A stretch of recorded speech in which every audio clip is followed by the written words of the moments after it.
길게 또. 아, 됐다.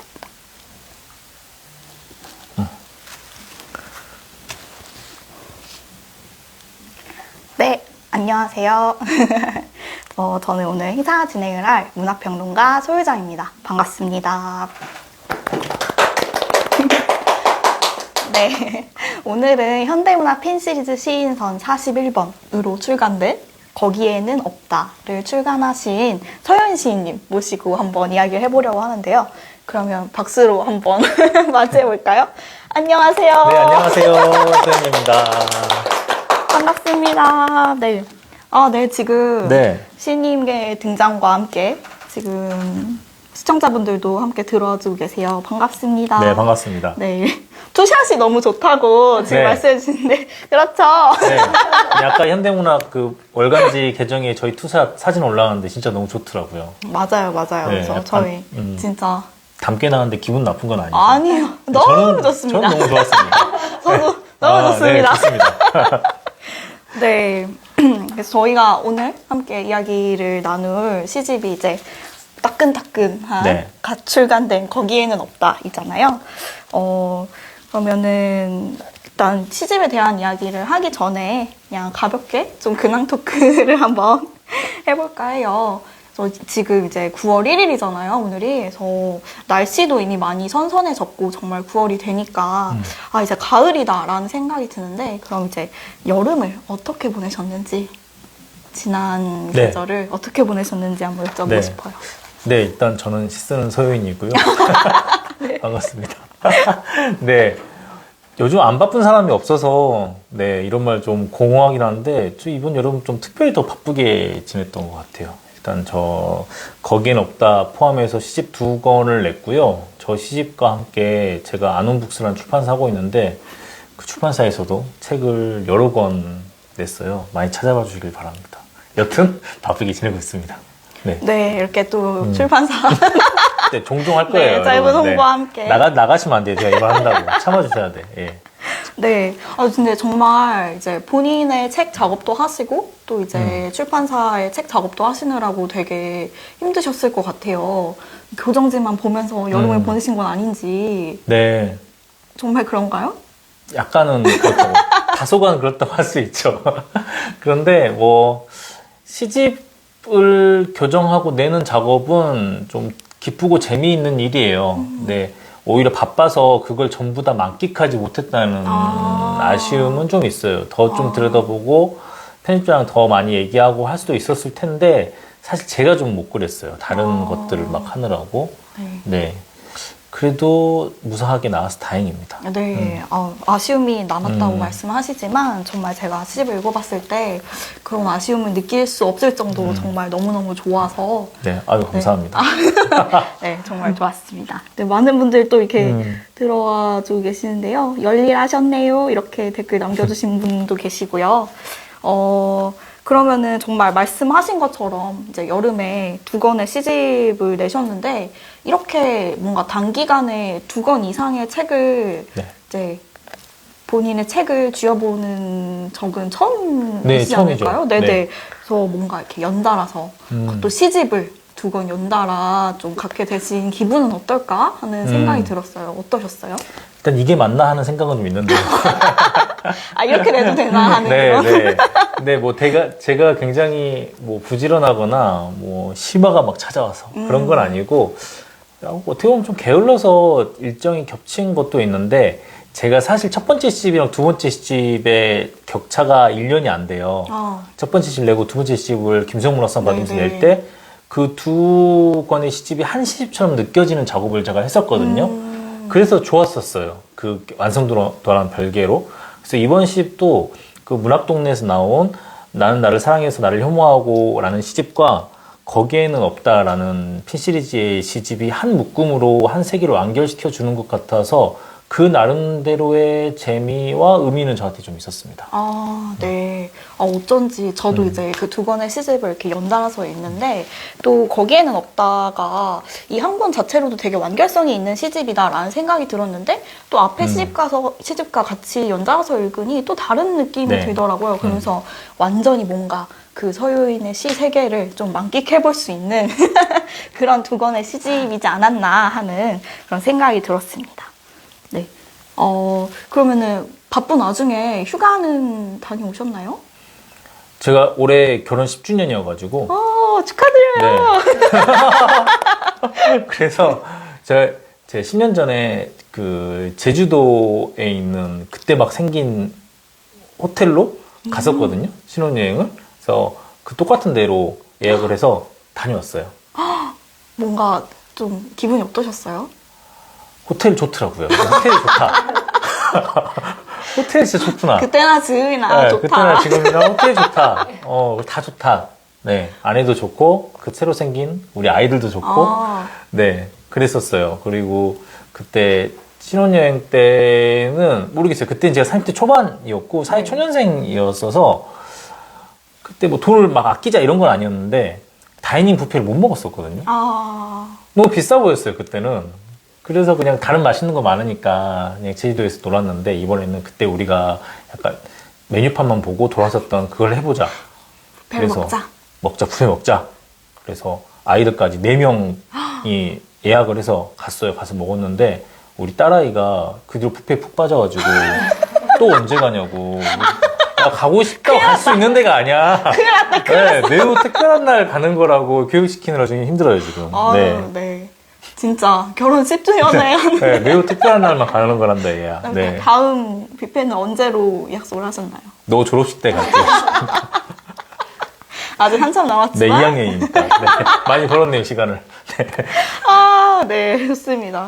그날만 기다리고 있겠어요. 네. 저 지금, 저희 서윤 시님 낭독도 듣고 또 시집에 대한 이야기 함께 같이 해볼 텐데요. 지금 보고 계시는 독자분들도 서윤 시인에 대해 또 서윤 시인의 시에 대해서 궁금한 점이 있으시면은 댓글로 남겨주시면 저희가 읽고 또 시인님의 답변을 한번 들어보도록 하겠습니다. 네. 그러면 시집에 대한 본격적인 이야기를 해보기 전에 지금 질문 남겨주신 분이 계세요. 그래서 한동안 작품 발표에 공백이 있으셨는데 이제 독립도 하셨으니 보다 더 왕성한 활동 기대해봐도 될까요? 라고 물어보셨어요. 네. 네. 더 바빠요, 더 바빠. 미치겠어. 네. 공백이, 그렇죠. 사실, 청탁이 들어오는 대로 다 발표를 못했어요. 이렇게 죄송하다는 말씀드리고 거절하기도 하고, 너무 죄송하게 펑크낸 적도 있어요. 그래서 한 계절에 뭐 한두 편 발표 못하기도 하고 그랬었어요. 현대문학 월간지 없었으면은 작품 수가 많이 줄었을 거예요, 발표한 지가. 그래서, 그래도 공백기가 있다고 느껴주신 것만 해도 감사하네요. 시를 계속 읽어봐 주셨다는. 따라 읽으시는 독자분이셨나봐요. 얘기니까. 그래서 뭐 독립을 했다거나 개인의 어떤 사정이 생긴 거랑 상관없이 그래도 꾸준히 조금씩은 계속 발표를 하는 게 시인으로서 중요한 활동인 것 같아요. 네. 그러면 이제 기대해 보셔도 좋을 것 같습니다. 네. 네. 그러면 이제 시집에 대한 이야기를 한번 해볼까 하는데요. 시집 제목이 거기에는 없다예요. 그래서 뭔가 계속 이 제목에서부터 쉽게 뭔가 이렇게 책장에 넘기지 못하고 제목에 계속 머물러서 생각하게 되는 그런 제목인 것 같아요. 그래서 이 거기가 어디인지 또 무엇이 없는지에 대해서 좀 궁금해지는 그런 제목이었는데요. 이제 목차를 보니까 뭐 이렇게 뭐 마을에서 뭐 병원에서 이런 식으로 어떤 장소를 이제 제목으로 하는 그런 시들로 이루어져 있더라고요. 우리 핀 시리즈 같은 경우에는 한 일반 시집 절반 정도 되는 분량의 짧은 시집이기도 한데 이 거기에는 없다가 어떤 분량이나 시리즈 기획에도 되게 알맞는 제가 좀 전에 말씀드렸던 것처럼 이 자체로도 되게 완결성을 갖는 그런 시집으로 잘 꾸려졌다라는 생각이 들었어요. 그래서 그래서 역시 책을 이제 본격적으로 만드시니까 이런 구성과 기획도 이렇게 하시는 건가 싶어서 어떤 이런 시집의 구성과 기획에 대한 이야기를 조금 더 들어보고 싶습니다. 네.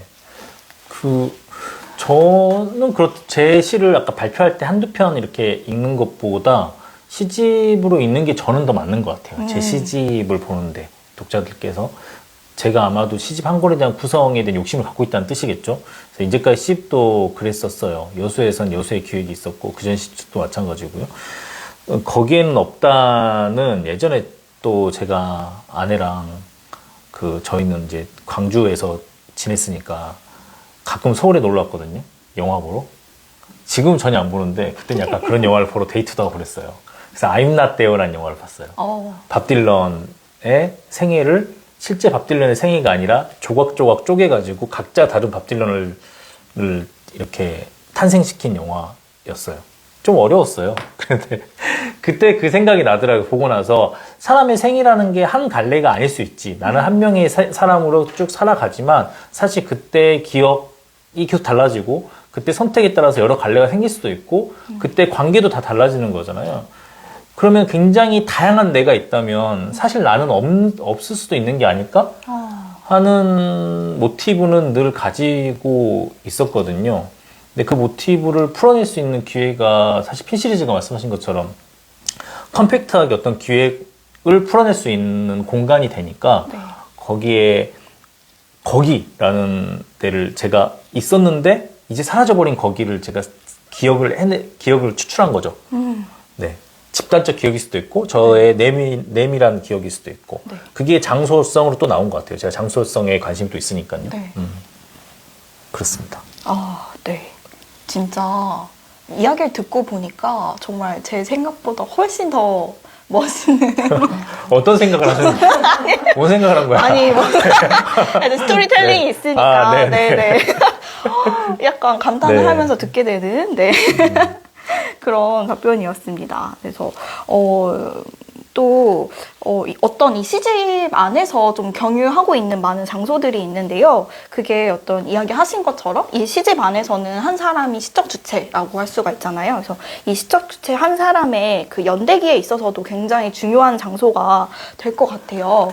그래서 여기 시집 안에서 병원이나 선산 같은 경우에는 그 가족 안에서의 어떤 내밀한 이야기 같은 것과 연관이 되어 있고, 또 후반부의 시들에서는 빌라나 아파트, 신도시, 이런 장소들이 나오는데, 이런 장소들은 현재의 생활을 좀 엿볼 수 있는 그런 장소들이기도 했고요. 그래서 요즘에 시인님의 어떤 생활 반경을 고려했을 때, 어디에서라는 시를 하나 네. 더 추가를 해본다면, 어디에서를 말하고 싶으세요? 그걸 못 썼죠. 그러니까 사무실에서 혹은 전 왜 없나 했어요. 네. 있을 법한데. 네, 사무실에서, 회사에서, 회식에서 이런 것들은 못 썼어요. 근데 아까 시적 주체라는 말씀하셨죠. 시적 화자, 페르소나 이렇게 분리해서 시를 보잖아요. 근데 최근에 제 시의 특징이라고 해야 될까? 제가 일부러 그렇게 쓴 것도 있는데 시적 화자와 저를 좀 긴밀히 붙여놔서 약간 거기서 긴장감을 형성시키려는 의도도 사실 있었거든요. 한마디로 말해서 시집을 보면 이거 소유인의 어떤 삶이지 라고 생각을 한단 말이죠. 일종의 폭로전이 시가 될 수밖에 없는데 저의 과거, 저의 기억, 저의 가족, 저의 가문 이런 것들은 약간 제가 마음대로 폭로를 하는데 저의 회사, 동료, 나의 사장, 나의 클라이언트, 나의 갑 이런 사람들은 폭로가 안 되는 거예요. 입은 근질근질하지만 네. 이게 진짜라고 생각을 하시니까 사실은 시적 화자랑 저랑 분리가 되면은 괜찮을 텐데 그쵸. 제가 전략상 그걸 안 하게 되어버렸고 그래서 약간 그런 생활은 그러니까 남과 많이 겹쳐지는 것들은 못 썼어요.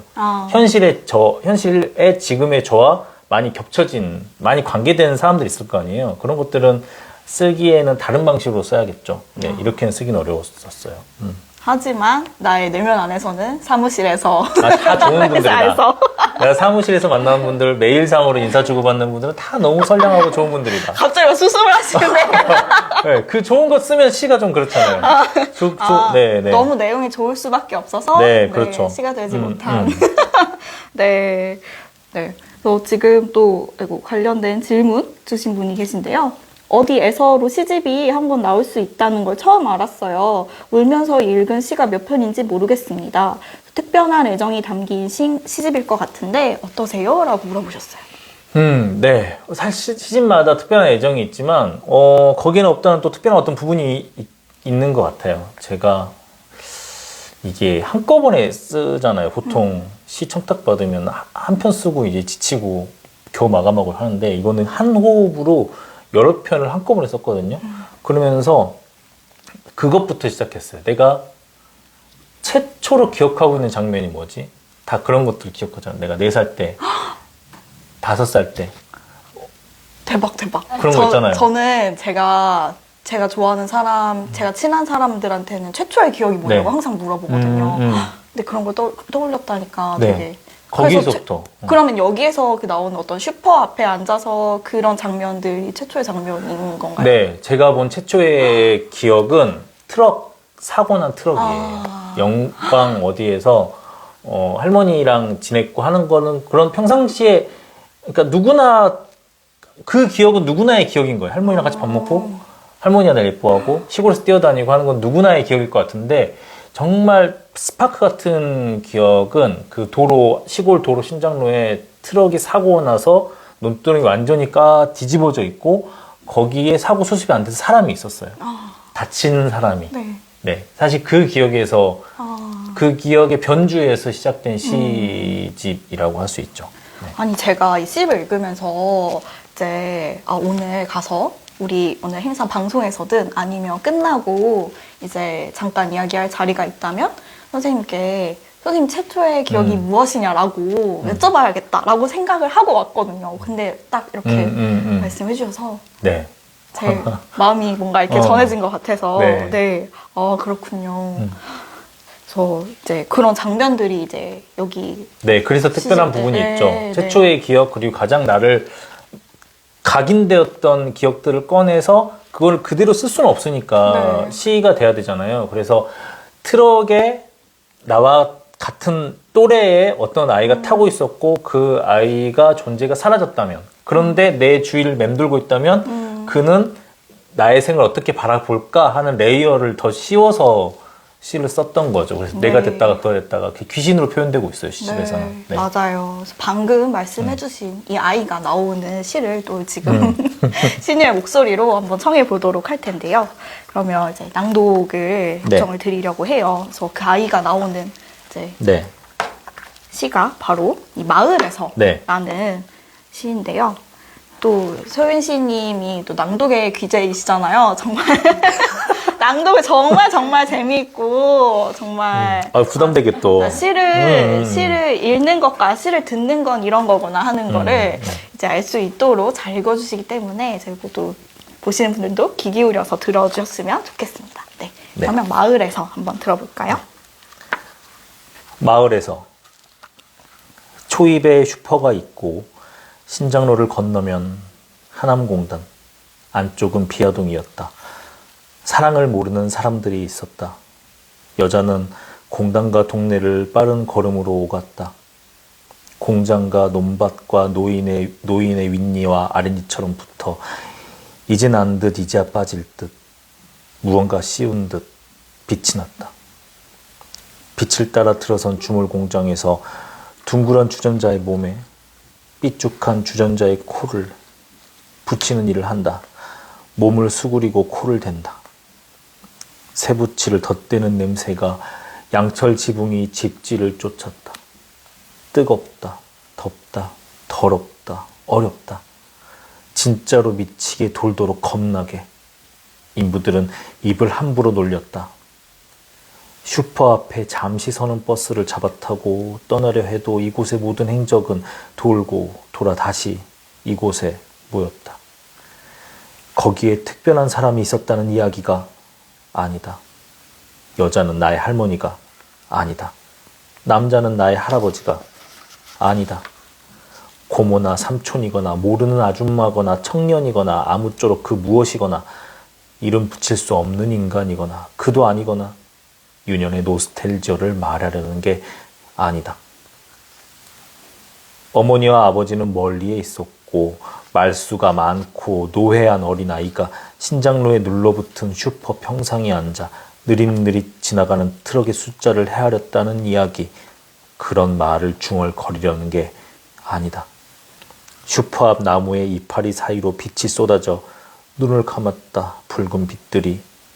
이것은 사람이 아니냐고 묻는 것이 아니고, 그렇다면 그것들이 무엇냐고 묻는 질문을 따라 얼굴 벌건 사람들이 입을 꾹 다물고 비아동과 공단으로 흩어졌다. 그날 보았다. 파란 트럭이 신장로 구석에 박혀 있었고 새벽에 일어난 사고인 듯 거기에 시신이 있었는데, 아니, 어린아이도 운전을 하나? 아이의 시신과 눈이 마주쳤다. 시신과 눈이 마주칠 수 있나? 알 수 없는 일이었다. 동네 한 바퀴를 돌고 오니 트럭도 아이도 사라진 후였다. 네. 감사합니다. 와, 정말 저도 같이 뭔가 숨죽이고 읽게 되는 그런 시였는데요. 우선은 뭐 앞에서 최초의 기억과 연관이 있는 그런 시라고 말씀은 해주셨지만, 이제 그런 정보를 모르고 봐도 이 화자의 유년이 어떤 모습이었을지 이렇게 그림을 그려볼 수 있는 그런 시였던 것 같아요. 근데 이제 뭔가 그렇게 그림을 그려볼 수 있지만 여기서 화자는 분명하게 이야기를 하는 게 유년의 노스텔지어를 말하려는 게 아니다 라고 이야기를 하면서 어떤 자신이 목격한 그런 장면들에 대해서 분명하게 이야기를 하고 있는데요. 그 장면들이 바로 좀 전에 이야기해주신 그렇게 최초의 기억과 연관된 그런 장면들이겠죠. 그래서 여기서 나오는 것처럼 뭐 군용 트럭이 마을을 지나가는 그런 모습이나 뭐 그것과는 무관해 보이는 어린아이의 시신을 그럼 보았던 일 같은 것이 있을 텐데요. 그 죽은 아이의 모습은 또 뒤에서 다른 시들에서도 귀신처럼 또 환영처럼 이렇게 종종 등장을 하기도 하는데, 그래서 어떤 이 화자의 일생을 아울러서 또 이 시집 전반에 있어서 이 어떤 최초의 장면들이 계속해서 좀 시집 곳곳에 산재가 되니까 좀 중심이 되는 그런 사건이라고 볼 수가 있을 것 같아요. 그래서 넓게 보면은 아이의 죽음과는 또 무관하면서 관련된 그 광주 민주화 운동의 중심 사건이다라고도 이야기를 할 수가 있을 텐데요. 이 시집 안에서 이 반복적으로 등장하는 이 아이의 환영은 그러면은 어떤 이야기해 주셨던 것처럼 시인님의 그 실제적인 경험과도 관련이 있다라고 네. 볼 수가 있는 거잖아요. 그래서 좀 더 자세하게 이야기를 해주실 수가 있을까요? 근데 이 시집은 그러니까 기억에 대한 시집인데, 기억이라는 게 참 재밌는 것 같아요. 기억은 착란을 항상 일으키잖아요. 그쵸. 그건 나만의 기억일 뿐이고, 나만의 기억이라고 하기에도 또 계속 기억이 바뀌어요. 이렇게 생각하면 그랬던 것 같고, 저렇게 생각하면 또 아니었던 것 같고, 맞아요. 그 기억을 하는 또 다른 내가 있는 것만 같다는 저는 생각을 좀 늘 하거든요. 그 기억을 하는 자아가 여러 개인 것 같고, 둘 정도는 되는 것 같은 거예요. 그럼 자아가 두 개라면 내가 내 자아가 있으니까 또 다른 자아는 아마도 귀신이거나 환영이겠죠. 그렇다면 그때 내가 트럭에서 보았던 기억도 사실 당연히 운전석에는 어른이 앉아 있었겠죠. 말이 안 되잖아요. 말이 안 되는 기억을 하고 있는데 저는 또 분명히 기억을 하는 거예요. 희미한데 분명하다. 이게 말이 안 맞는 모순이 있죠. 이 시는 결국 그 모순에 대해서 더 정확한 모순을 그리려고 하는 장르인 것 같고, 그걸 통과하기 위한 어떤 형식이 필요했었죠. 장치가 필요하고, 그래서 계속 이 시를 쓰면서 제 옆에 두려고 했어요. 그거를. 그러니까 다른 기억을 하는 나를, 하나의 기억만 쓰지 않기 위해서. 그래서 시 안에서 다른 기억들을 교차시키고, 어떤 건 합치시키고, 어떤 건 이렇게 따로 두기도 하고, 그러니까 계속 아니다라는 얘기를 할 수밖에 없는 거예요. 그거 아니야? 그거 아닌데? 라는 이야기를 좀 반복하고 있기도 하죠. 네. 그 어떤 도움을 받기 위해서 옆에다 그 기억을 하는 또 다른 자아를 두려고 했다라고 말씀을 하셨는데, 그러면은 이렇게 계속해서 뭔가 창란을 일으키면서 막 오히려 더 헷갈리거나, 그러니까 막 그렇게 이게 맞나? 하게 되는, 갸우뚱하게 되는 그런 지점들은 없으셨나요? 예, 그만 쓰는 거지, 거기서. 여기까지다. 시간 계속 이어질 수는 없으니까. 안 되겠다. 안 되겠다. 여기까지다. 이제 거기까지 가면 너무 잡설이 되고 이제 사람들이 알아들을 수가 없고 모르겠어요. 시가 어디서 끝나야 되는지에 대해서도 늘 고민이었어요. 계속 이어질 수밖에 없고 사실은 장시를 쓰려고 했어요. 그래서 계속 이어지는 장시를 좀 유구하게 장강처럼 쓰려고 했거든요. 그 예전에 아시잖아요. 그 근대 문학 시기 우리나라 일제강점기 시기에는 시인들이 장시를 진짜 많이 썼어요. 그 카프 계열의 시인들도 네네. 그렇고 약간 그런 쪽에서도 힌트를 좀 얻어가지고 한번 해보자. 네. 시도는 하셨던 네. 거예요? 그래서 편집자분은 아세요. 이건 장시입니다. 하고 했다가 제가 다시 그건 안 될 것 같아서 나눴습니다. 근데 그건 부분 때문에 나눴어요. 자꾸 뭐 기억을 창란히 일으키고 내 기억을 하는데 이게 여러 가지로 계속 벌어지다 보니까 그럼에도 불구하고 시라는 형식 안에 담겨야 될 모양새나 논리는 필요한 것 같아요. 그래서 시인들이 시를 쓸 때 늘 그런 것 같아요. 내가 쓰고 싶은 자유, 내가 처음에 생각했던 모티브, 끝까지 밀어붙이고 싶은 어떤 것과 그거를 읽는 사람이 받아들일 수용성, 그런 시라는 장르가 이제까지 가져왔던 어떤 정통성, 스킬 같은 것들을 어떤 부분에서 합의하거나 긴장감 있는 줄타기를 해야지 되겠죠. 무조건 한쪽으로 기우는 건 아닌 것 같아요. 근데 어떤 굉장히 뛰어난 시인, 천재 시인은 자기가 밀어붙이고 싶은 것으로 제가 말했던 후자들을 끌어당기겠죠. 근데 저는 그렇게는 아니고 어느 점에서 합의를 하는 시인인 것 같아요. 네. 근데 저는 이제 읽으면서 이렇게 했던 잘라내신 그런 부분들이 이제 그 다음은 어떤 그런 창란의 여지를 이제 독자의 몫으로 넘기면서 계속해서 뭔가 다음 시로 넘어가지 못하고 이 기억과 이 기억은 어떤 연관이 있을까 하는 그런 것들을 좀 생각해보게 만든 것 같아요. 근데 제가 또 그렇게 생각을 했던 부분이 이 시가 되게 시편들끼리 되게 유기적이잖아요. 네. 예컨대 뭐 앞에서 나왔던 앞에 시에서 나왔던 수학 선생이 뒤에 시에서 바로 나오고 그러면 이 사람 앞에서 나왔던 사람 아닌가 하면서 또 이렇게 읽어보게 되는, 그래서 어떤 시가 이렇게 분리되어 있지 않고 좀 유기적으로 연결되어 있다라는 생각이 들었었어요. 그래서 뭔가 그런 어떤 장시의 그런 포인트를 거기서 발견할 수 있었던 게 아닌가 하는 맞아요. 생각이 드는데요. 네. 장시로 쓰다가 이제 나눠지니까 얘가 어떤 장시 흔적인 건데 장시라기보다는 이제 기획 시집이 네네. 된 거죠. 제가 원래 소설가가 되고 싶었었거든요. 등단하기 전에는 소설도 썼었고 실패한 거죠. 이제 스스로가 되기는 실패한 건데 그런 이야기를 하고 싶은 욕망이 늘 있고 네. 그렇다면 내가 이번에 핀 시리즈 할 기회가 생겼으니까 하고 싶은 이야기를 해보자 해서 아까 이제까지 말했던 게 그 소설로 말하자면 밑그림인 거죠. 네, 소설 이런 형식으로 써봐야지 하는데 저는 시를 써왔던 거고, 그런데 장시는 좀 더 다음에 한번 다시 시도해 보겠습니다. 근데 유기성을 느껴주셨다면 저로서 너무 감사한 일이에요. 네, 장시도 또 어떤 그 최초의 그 장시가 어떤 형태였을지 좀 기대가 되는데요. 나중에 살짝 보여주세요. 네. 근데 정말 저는 그 유기성이 느껴져서 더 좋았고, 또 이 이제 시집이 어떤 한 사람의 좀 생애 그런 일대기를 그리고 있다는 점에서 그런 유기성이 포인트가 되어서 이제 읽으시는 분들도 좀 그 점에 좀 초점을 두고 읽어보시면 어떨까 하는 생각이 들었어요. 이제 저는 그 점이 매우 좋았기 때문에. 네. 그래서 이제 여러분들도 한번 읽으실 때 그런 어떤 유기성의 포인트를 두고 읽으시면 좋을 것 같습니다. 네. 그러면 이제 또 네.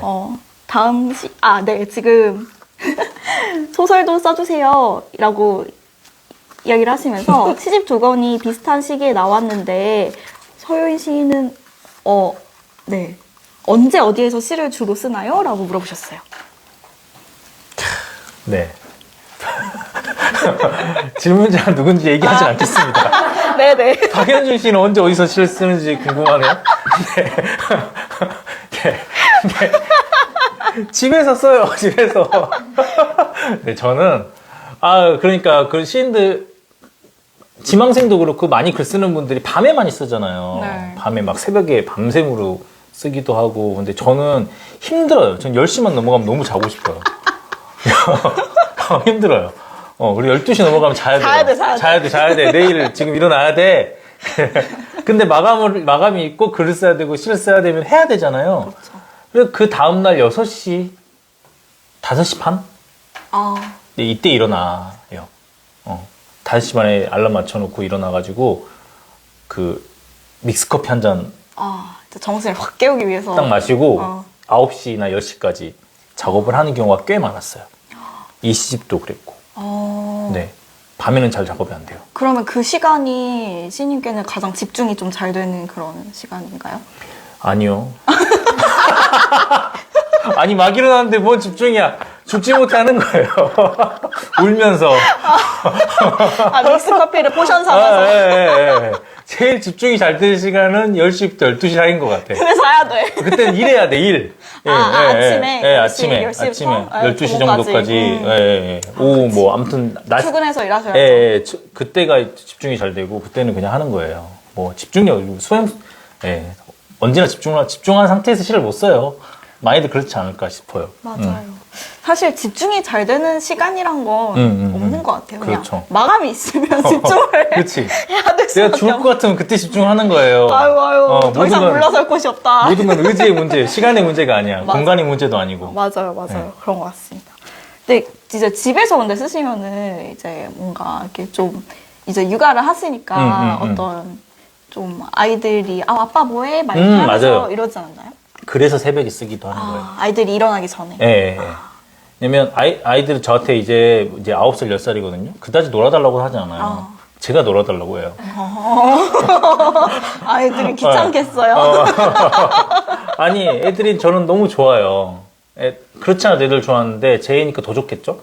근데 애들이 거실에 있고 막 이제 학교 끝나고 짜잘짜잘 하고 있는데 문을 닫고 그쵸. 작업방으로 들어가고 싶지가 않아요. 궁금하죠. 네, 너무 괴로워요. 애들이랑 가족이 있는데 노트북에 흰 화면에 커서가 깜빡거리고 있으면 저는 그게 그렇게 괴로워요. 공포감이 일고 가족들이랑 있고 싶어. 저는 그래서 그게 잘 이해가 안 돼요. 맨스 케이블? 남자들이 동굴이 있어야 된다. 그래서 뭐 자기 취미 활동한다고 막 방에다가 막 별 짓을 다 하잖아요. 돈을 막 거기다 쓰고 막 와이프 몰래 쓰네 어쩌네. 난 거실로 나가고 싶어. 나는 애들이랑 나는 와이프랑 얘기하고 싶어. 나 여기 가고 싶어. 내 말 좀 들어줘 이러고 있는 거야. 그러니까 글을 쓸 수가 없는 거지. 새벽에 쓰는 거죠. 진짜 죽지 못해. 울면서. 네. 네. 정말 밖으로 뛰쳐나가고 싶은 시인님의 마음을 잘 들어보았고요. 그러면 이제 또 다음 시를 한번 같이 읽어보고 이야기를 나눠볼까요? 네. 다음에 낭독해 주실 두 번째 시는 무엇이죠, 선생님? 네. 신에서라는 시입니다. 읽어보겠습니다. 네. 시내에서 주말이면 성당 친구들이랑 시내를 수십 바퀴 돌며 놀았다. 깔깔거리며 거들먹거리며 주업거리며 25시 레코드를 지나 롯데리아를 지나 버거킹을 들러 보세 옷가게를 스쳐 우체국의 옆에 우다방 공중전화 박스를 지나 궁전제가를 건너 삼복서점 들러 에일리언 노래방에 갔다가 무등극장에서 놀았다. 수학선생은 시내에 쓸데없이 돌아다니지 말라고 했지만 우리의 바지런한 발자국이 전에 닿은 발자국을 희미하게 지우고 우리가 묻힌 발자국은 우리 뒤에 땅에 설 발바닥들에 의해 또 지워질 테지만 내 발바닥이 지워지지 않는 바닥을 딛고 서 있다는 것은 신비로운 일이었다고 의아할 만큼 사람이 많이 죽었다지. 전일 빌딩 앞에서 죽은 수학선생의 친구 얼굴이, 그러니까 조선놈의 얼굴이 그가 죽기 직전 끌려다니던 길에서 그가 끌려가지 않고 자신의 두 발로 가보려고 제 몸을 일으켜 세우며 남긴 발자국이 떠올랐다. 가라앉았다. 우리가 다져지는 중이다.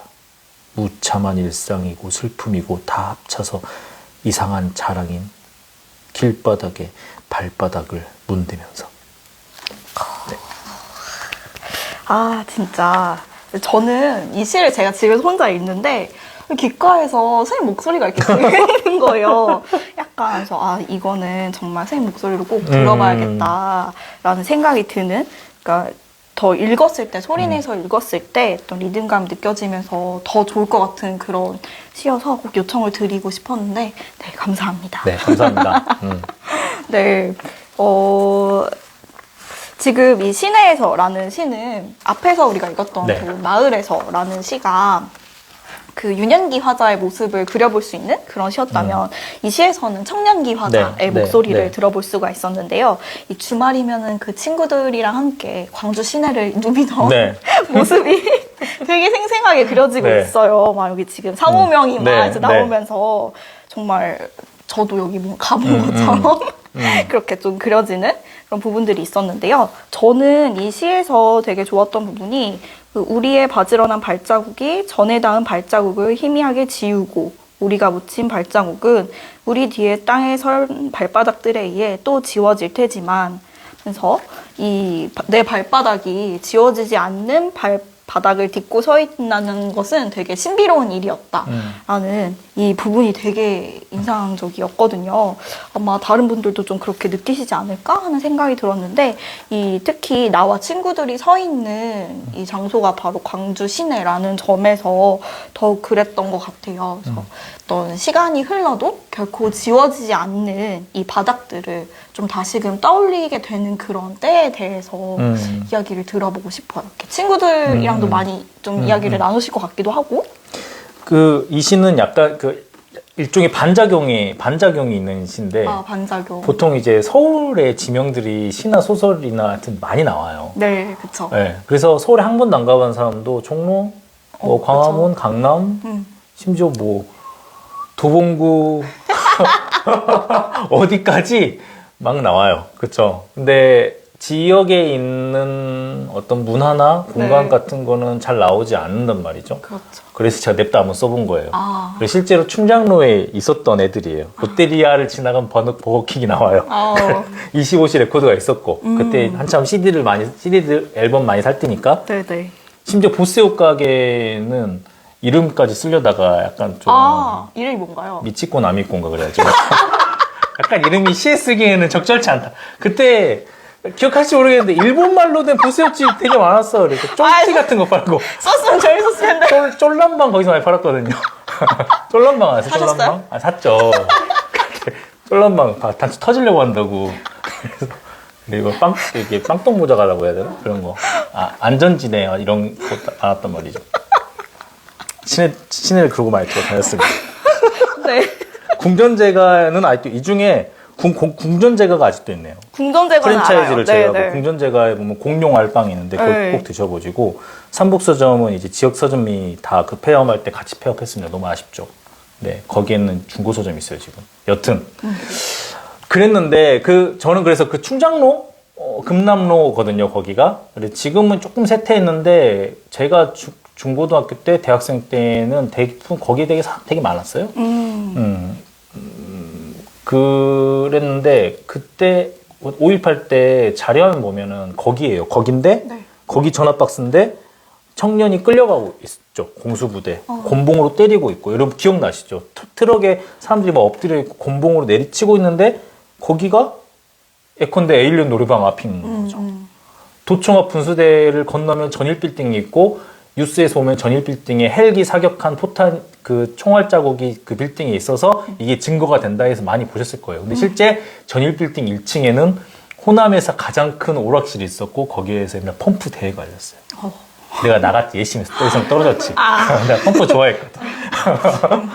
네, 아쉬운 기억입니다. 네, 펌프를 또 어설프게 해가지고. 네. 그랬어요. 근데 그때 늘 생각했어요. 근데 친구들이랑 노래방 가자, 오락실 가자, 이러고 돌아다니는데 이 길 바닥이 그때 죽었던 사람, 끌려갔던 사람, 군인들이 총 쐈던 군인들이 밟았던 발바닥이지. 그 발바닥이 닿았던 길바닥이지. 네. 그런 생각이 늘 있었어요. 그게 저는 좋았어요. 여기서 노는 것도 좋았고, 생각하는 것도 좋았고. 지금 그곳은 아시아 문화전당으로 도청은 변했고, 상권도 쇠퇴하고 많이 모습은 바뀌었긴 했지만, 가끔 1년에 한두 번씩 갈 일이 있는데 그때마다 저는 좋아요. 약간 찌릿찌릿한 느낌이 있어요. 슬프기도 하고. 근데 다 합쳐서 여기에 제가 이상한 자랑이라고 썼던 것 같아요. 무참한 일상이고 슬픔이고 다 합쳐서 이상한 자랑인 길바닥이다. 이 길바닥을 느꼈던 그때 저의 감정을 꼭 시로 한번 써보고 싶었고 네, 이게 그 시입니다. 아, 네. 그래서 저도 이렇게 뭔가 화면으로 자료로만 보던 그런 그림들이 어떻게 이렇게 시에서 어떤 이런 시대적인 체험으로 들어가 있는 걸 보니까 뭔가 헉한 느낌을 받으면서 저도 언젠가 또 한번 광주 시내를 방문할 일이 있다면 이 시를 떠올리고 또 그때의 장면들을 다시 떠올릴 것 같아요. 그래서 저의 어떤 그런 레이어에 딱 한 겹이 추가되는 그런 경험을 주었던 시였던 것 같습니다. 지금 이 시인님 낭독에 대해서 지금 호평이 왜 제가 읽은 시와는 다른 시인 것 같죠? 완전 울림이 이렇게 따봉까지. 따봉 오랜만에 네. 들어보네요. 따봉? 아, 쫄남방 하셔서 저도 하나 했어요. 쫄남방 따봉. 네, 캡숑이다. 아, 캡션 넘어갔어. 아, 그래? 넘어갔어? 미안합니다. 아, 진짜 킹받네. 하지마? 안 할게요. 안 할게요. 안 할게요. 우리 시작 전에 품위와 격조를 지키기로 품위와 했는데. 격조를 지키기로 했으니까. 네. 네. 아, 이제 지금 사회 질문으로 어떤 분이 이런 질문 주셨어요. 시인님 처음에는 소설을 쓰고 싶으셨다고 하셨는데 어떻게 시인의 길을 택하게 되셨는지 궁금합니다. 라고 물어보셨는데요. 저 엉덩이가 가벼워가지고 소설은 시간이 오래 걸리잖아요. 오래 앉아 있어야 되잖아요. 그쵸, 근데 그쵸. 하고 싶은 것도 많고. 그쵸, 그쵸. 시는 또 시는 소설에 비해서는 또 금방 완성이 되고 그 완성된 거에 대해서 피드백을 뭐 친구든 누구든 받을 수 있으니까 그래서 시를 좀 더 즐겨 썼던 것 같아요.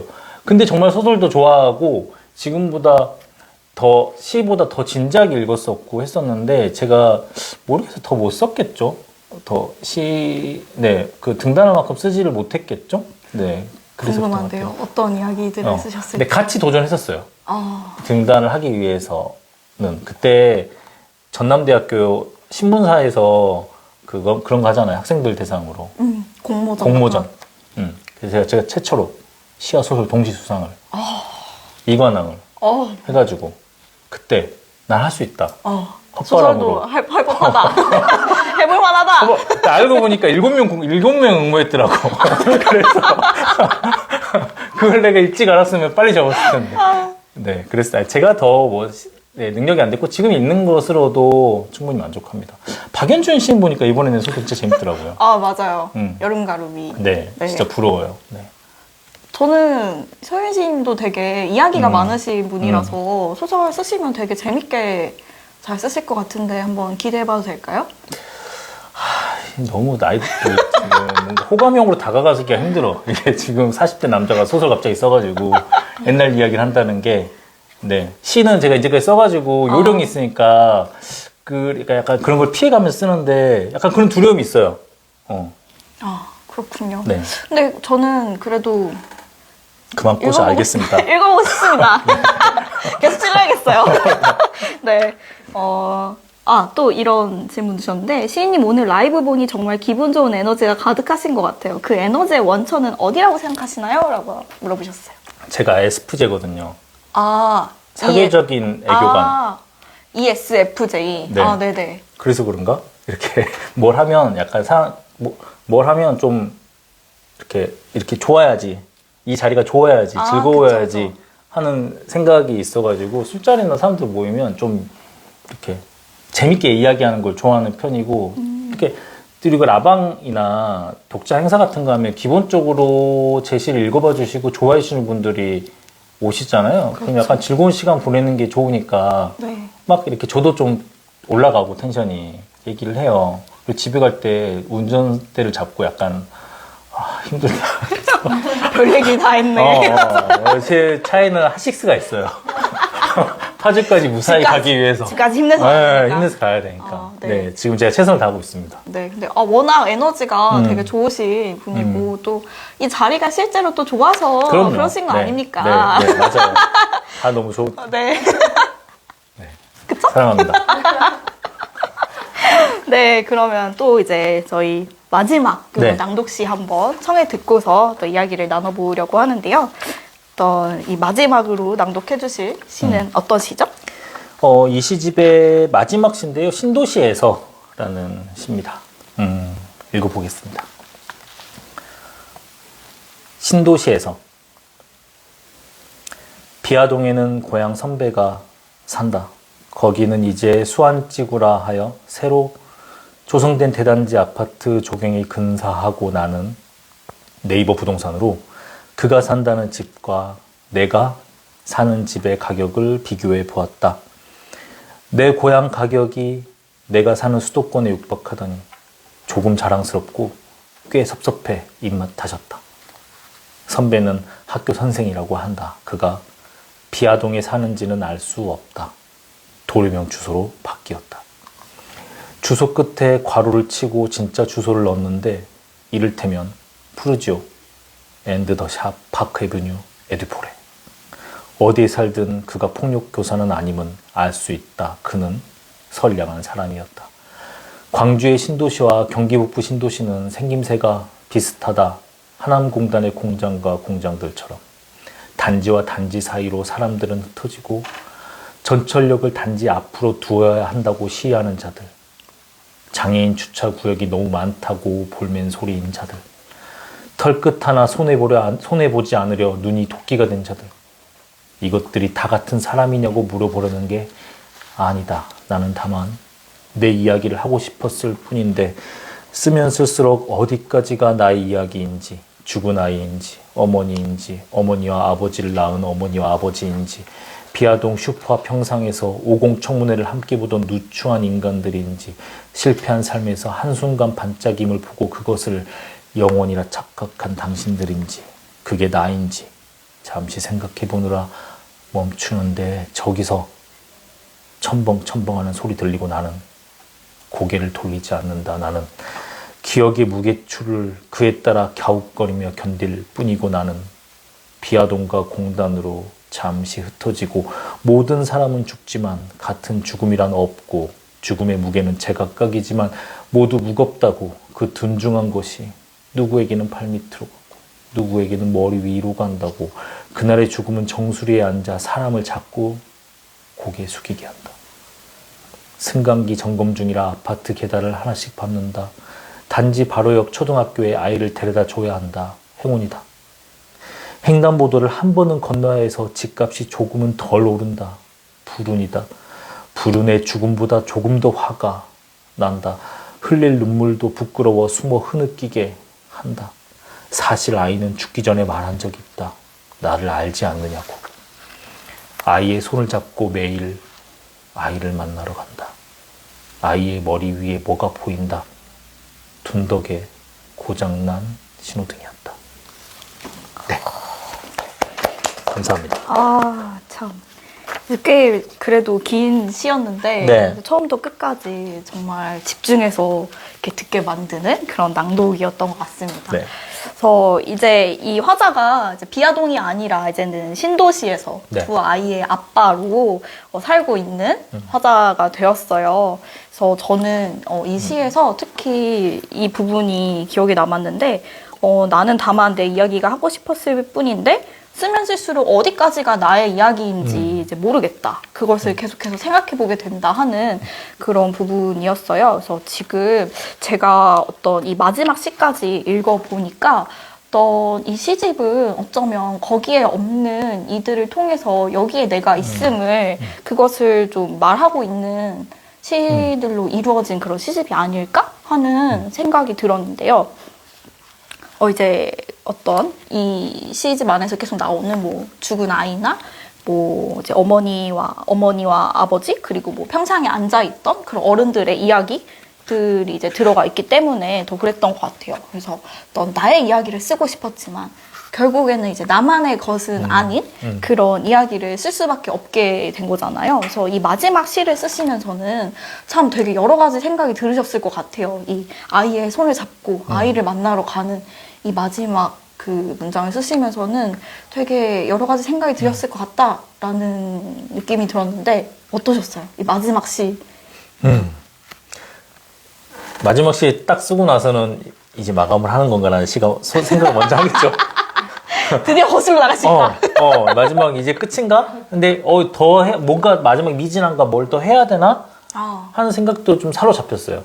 앞에 실 되게 짧게 시작했는데 뒤에 약간 짧게 더 뭔가 마무리해야 되나? 근데 이 핀 시리즈 특성상 뒤에 또 에세이가 들어가잖아요. 그쵸. 그래서 어느 정도에서 끊어주는 게 더 나을 것 같다. 여기서 끊었는데 또 찬찬히 계속 읽어보니까 마지막에 둔덕의 고장난 신호등이 아마 교통사고를 암시하는 것일 테고 이렇게 기승전 끝과 마지막을 수미상관을 맞추는 것도 저로서는 할 수 있는 최선이었어요. 그리고 등장한 모든 늘 그래요. 시집 쓸 때마다 등장한 모든 사람에게 상상을 한 사람이든 실제 인물이든 감사하고 미안한 마음이 있죠. 그리고 제가 상상 속으로 만든 아이에게도 그런 마음이었어요. 네. 진짜 저도 뭔가 이렇게 같이 먹먹해지는 그런 시였던 것 같은데, 이제 이 핀 시리즈 시집의 묘미가 또 이제 뒤에 붙는 말씀해주신 시인의 에세이라고 할 수가 있잖아요.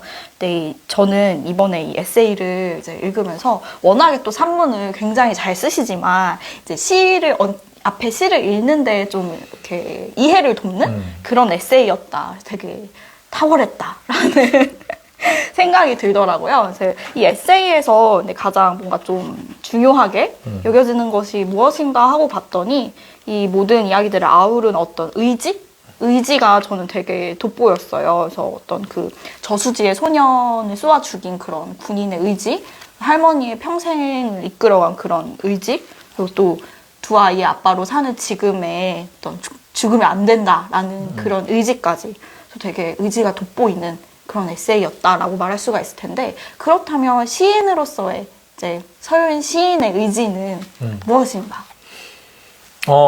시인으로서의 의지는 언제든 그만 쓸 수 있는 준비가 되어야 한다는 의지예요. 언제든 멈춰야 된다. 언제고. 이제 저도 이게 다섯 번째 시집이 된 거예요. 맞아요. 그리고 2006년에 제가 데뷔했으니까 이제 16년, 17년 시를 써왔네요. 뭔가를 이루어서가 아니고요. 그런 일종의 건방진 태도로서 말씀드린 건 아니고, 저는 이게 등단하고 30년, 40년, 정년퇴직 하셔서도 그 이후로도 훌륭한 시를 쓰시는 선배 어른들이 많잖아요. 너무 존경스러워요. 네. 근데 반대로 어떤 시집들은 관성에 의해서 나오는 시집도 분명히 있죠. 이미 이렇게 시집을 내왔고 이름이 알려졌으니까 그 뒤로도 계속 시집을 낼 수 있는 상황에서 시집이 나오는 경우도 저는 분명히 있고 많이 목격한 것 같거든요. 그래서 그걸 하지 말자. 그런 자가 판단을 늘 해야 된다. 그래서 사실 아까 반짝이는 커서를 봤을 때 공포감이 들었다는 얘기를 제가 했거든요. 네. 그거는 아이들과 함께 있지 못해서 아쉬운 마음과는 별개의 마음인 거예요. 그 커서 깜빡거릴 때 은퇴해야 하나라는 은퇴 그만 언제고 그렇게 될지도 모르니까 그럴 수 있잖아요. 그래서 공포스러운 거예요. 막 시를 쓰기 시작하실 때는 시 쓰기가 늘 즐거웠어요. 약간 괴로웠는데 그 괴로움은 축구할 때 괴로운 것 같은 거예요. 너무 재밌잖아요. 근데 이기면 되게 즐겁고 저도 한판 운동 재밌겠다 이런 괴로움이었거든요. 근데 지금은 그렇지가 않아요. 약간 두려워요. 늘 긴장되고 시를 내고서 또 지금도 낭독할 때도. 네. 안 돼요. 멈추지 마세요. 잠깐 소설을 써보시는 것도 다시 이제 시를 쓰고 가는 시 열심히 쓰겠습니다. 무슨 뭘 멈춰?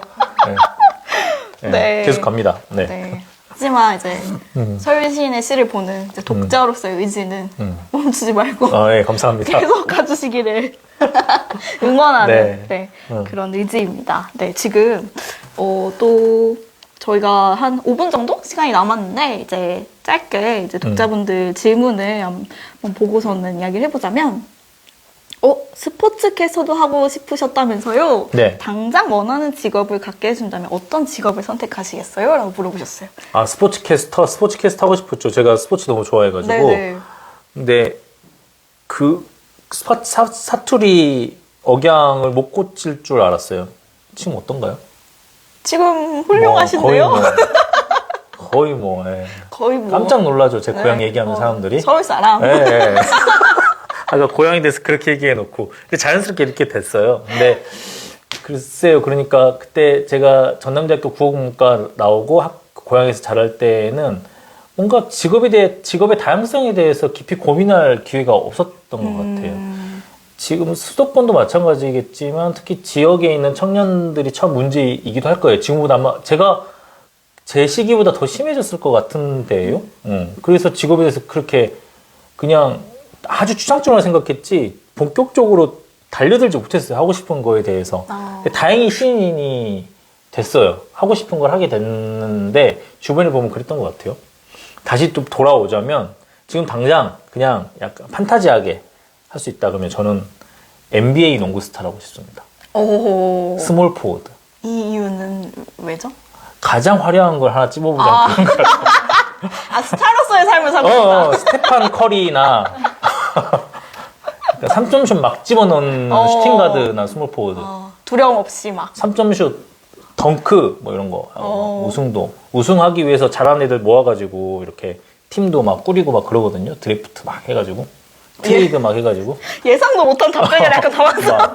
MVP 먹고 막 덩크 꾸릴 때마다 한호도 지르고 그리고 스포츠를 할 때 가장 세리머니를 많이 자주 할 수 있는 운동이 농구예요. 하나하나 할 때마다. 세리머니를 하고 싶어서. 그렇죠. 다 날 쳐다봐주고 관심 가져주고 연봉 높고 내 마음대로 하고 무슨 짓을 해도. 판타지라며 하고 싶은 거 얘기하면 되는 거 아니야? 생각도 못해? 맞아. 네, 그러니까. 네. 그렇습니다. 네, 재밌네요. 현실에 저는 네. 웃음소리가 너무 유쾌하셔서 저도 갑자기 따라 웃었다고. 네. 웃으면 복이 와요. 맞아요. 오늘 네. 진짜 너무 재밌네요. 제 위에서 지금 어떤 독자분께서 두려움을 원동력으로 계속 써주세요라고 또 응원의 메시지 건네셨어요. 네, 계속 써야죠. 말은 이렇게. 우시는 거 아니죠? 아니, 말은 이렇게 해도 그게 무서운 거예요. 그러니까 내가 나를 진짜 객관적으로 판단해서 이 정도 되면 난 시 이제 그만 써야겠다라고 생각을 해야, 이런 건 다 생각할 것 같아요. 근데 실제적으로 자기 시를 바라보면서 이거는 아니다. 나는 개성을 잃었다라고 판단하는 건 굉장히 어려운 일일 거고, 저도 제가 그 판단을 할 수 있을까요? 잘 모르겠어요. 근데 어느 순간부터 남이 절대 얘기해주지 않거든요. 맞아요. 좋다고만 하지. 네. 진짜. 네, 그런 두려움도 있죠. 그 스스로 그 의지를 갖는다는 것이 되게 진짜 어렵고 또 중요한 일인 것 같습니다. 객관적으로 바라보는. 네. 네.